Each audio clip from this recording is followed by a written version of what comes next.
Abi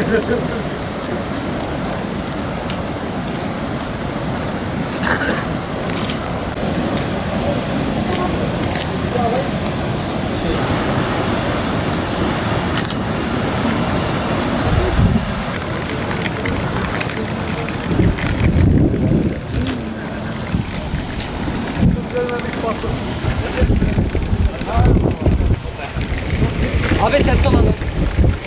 Hello. Tutmaz artık şansa ne kadar geri. Abi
Orta yağında oyulmalar meydana geldi. Bu oyulmaların etkisiyle birlikte alttan hareket eden su hemen yol kenarındaki oyulmalarla birlikte yolu kapatmak durumunda kaldık. Burada bir oyulma meydana geldi. İlk etapta biz hemen aşırı yağışların ardından altta kenar ayaklarımızla müdahale edeceğiz. Orta ayaklarımızdaki radyo betonlarımızı tekrar toparlayacağız. İnşallah betonlarımızı döktükten sonra tekrar güvenli bir şekilde köprüyü trafiğe açmayı planlıyoruz kısa süre içerisinde. İlker Bey teşekkür ederiz. Yani burada yaşamış olduğumuz son yağan şiddetli yağmurlar yaklaşık olarak biliyorsunuz bizim Aralık ayının ortasından itibaren önce kar yağışları sonra arkasından yoğun yağmurlar bizim barajlardaki doluluk seviyemizi de artık maksimuma getirmiş durumda. Barajlardan da kontrollü şekilde savakları açmak suretiyle su tahliyesi yapıldı. Yapılmış olan bu tahliyenin sonrasında bu köprü uzun yıllardan beri Batman'a hizmet veriyor ama ilk defa olaraktan böyle bir sıkıntı yaşanmış oldu. Çünkü neden? Çünkü en aşırı düzeyde su akımının gerçekleştiği bir zaman oldu. Ve bu ara ara da yine olmaya devam edebilir. Yani global iklim değişikliği demek, değişik yerlerde, değişik zamanlarda farklı şekilde yağış rejimlerine de hazırlıklı olabilmek demek. Aslında bu bizim açımızdan da bir test mahiyetindeydi. Yani baraj kapakları tam kapasiteyle işte bir taraftan elektrik üretilirken diğer tarafından da açıldığı zaman su verdiğimiz zaman neler yaşayabileceğimize ilişkin de bir test örneği oldu bu.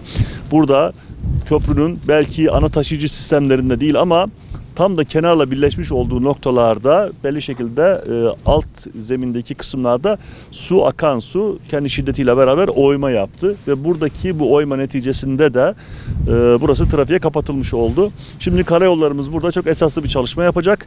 Burayı sadece dolgu olarak değil aynı zamanda beton bloklarla da takviye edecek ve inşallah da bundan sonraki sürecin içerisinde yaşamış olduğumuz probleme benzer bir problemi ilerleyen yıllarda yaşamamış olacağız. Şöyle öncelikle suyun azalmasıyla birlikte kazıklarımızdaki etkiyi göreceğiz. Ne kadar bir yeri bozdular. Onun durumuna göre net göreceğiz.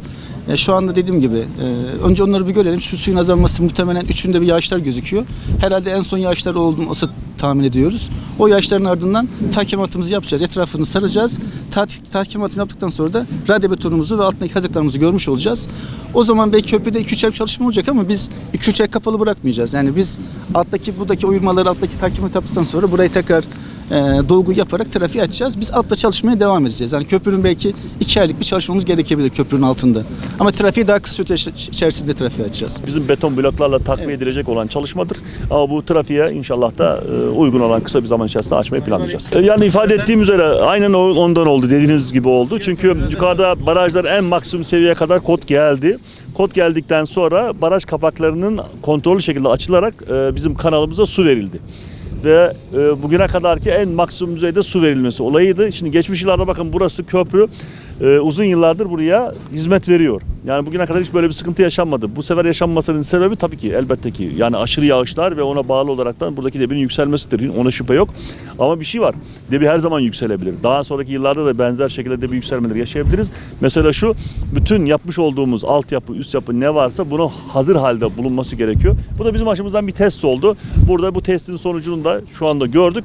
Ama inşallah bu yapacağımız bu betonlu çalışmayla beraber önümüzdeki yıllarda burası çok daha güvenli şekilde hizmet vermiş olacak. Diğer köprülerde Kozluk'ta Karayolları Bölge Müdürlüğümüz Kozluk'taki köprümüzle ilgili de bir çalışma yürütüyor şu anda.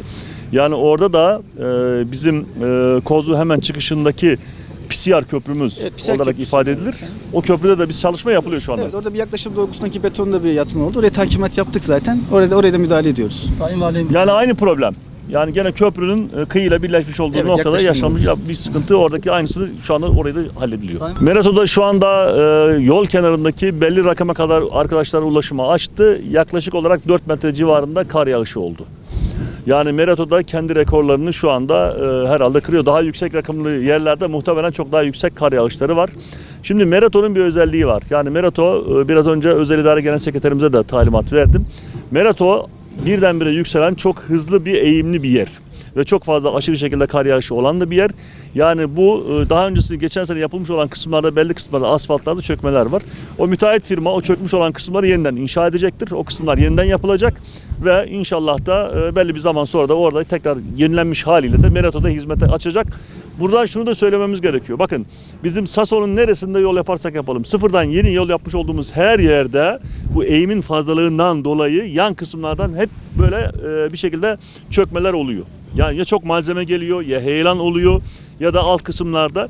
Bunlar 1 yıl, 2 yıl, 3 yıl böyle azalarak devam ediyor. Yani ama belli bir zaman sonra artık yine oluyor ama daha az oluyor. Yani biz şu anda Kozluk'ta da Sason'da da bu şekilde yoğun şekilde köylerimizde bazılarını siz biliyorsunuz çoğunu da hiç bilmiyorsunuz. O şekildeki yerlerin hepsini onarıyoruz. Her yıl onarıyoruz. Mesela bu yıl Sason'da yine aynı şekilde Merato'da değil öbür taraflarda şu anda özel idare ihalesini yapacak. Yine yolların kenarlarında beton yol olan yerlerde, asfalt olan yerlerde kenarlarından oyulmalar var. Yani üzerinde gene o oyulmanın olduğu kısımları altları dolgu yapılmak suretiyle tekrar oralar müteahhit firmalar tarafından doldurulacak ve tekrar inşaat süreçleri yaşanacak. Ya bunu geçen sene yapmıştık. Bu sene tekrar yapıyoruz. Ama emin olun bir önceki sene de yapmıştık. Yani bu doğanın, tabiatın çok zorlu koşullarının olduğu yerlerde bu şekilde mesela maalesef her yıl yeniden bakım, onarım, yenileme çalışması yapmak mecburiyetimiz var. Merato'daki kısım da her yıl azalarak devam edecek. Birkaç yıl daha Batmanlar buna sabretmek zorundayız. Birkaç yıl daha böyle oturmalar olacak, dağdan malzemeler gelecek, belli kısımları alacak, götürecek, uçuracak. Ama ondan sonraki süreçte inşallah yavaş yavaş azalmış periyoduyla inşallah da daha azını göreceğiz.